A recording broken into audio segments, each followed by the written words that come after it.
Every sport needs a main event, a night or competition that signifies the pinnacle of the sport. For American football, we have the Super Bowl. For soccer, we have the World Cup. And for pro wrestling, we have, of course, Wrestlemania, an event that, at least in theory, should showcase the main and most memorable matches we can have in the year. And, of course, we've had countless battles over the years and decades that still linger in our minds and hearts. However, those won't be the battles we'll be talking about in today's video. Instead, we'll be focusing on those that were not only completely forgettable, but also probably should never have been featured in WWE's biggest annual event. But before we dive into the content, don't forget to give our channel a chance by subscribing, hitting the like button, and clicking the bell icon. Now, let's get into our content.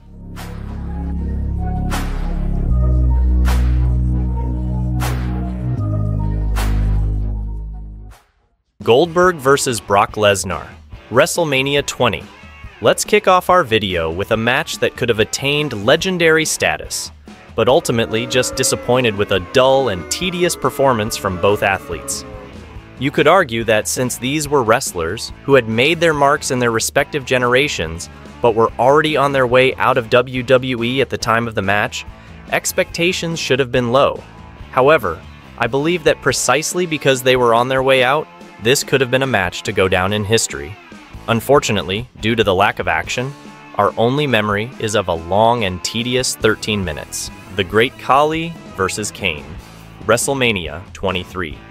Putting two powerhouses together is always a risky bet when it comes to choreographed and well-orchestrated matches.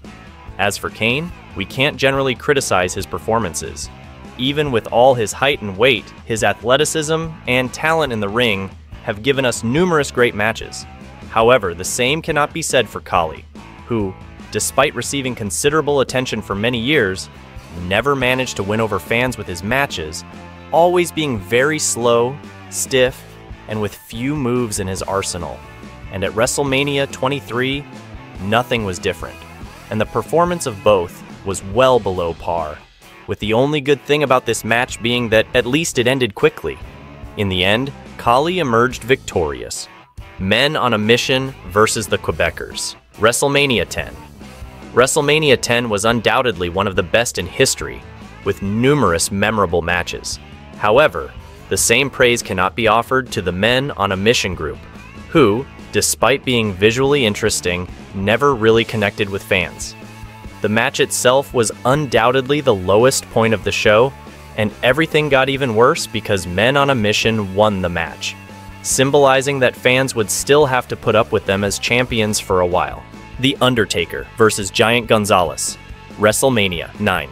There's no video about WrestleMania without mentioning The Undertaker, who, with his unmatched winning streak, became forever the most influential name in the entire history of WrestleMania.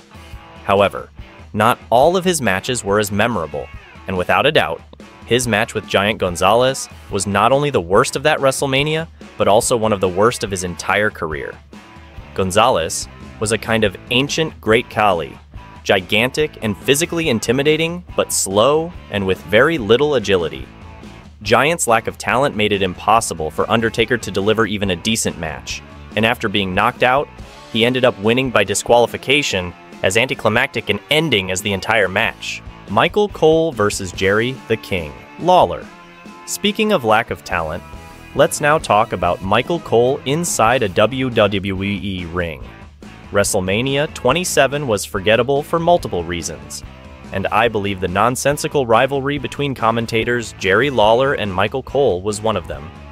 The creative team even tried to involve Jack Swagger and Stone Cold to create some appeal for the match, but nothing managed to stir any excitement during the long minutes they spent in the ring together. And that wraps up our video for today, folks. In your opinion, what is the worst WrestleMania match, and which one was missing from the video? Be sure to leave your opinion in the comments. And that's it, everyone, until the next video.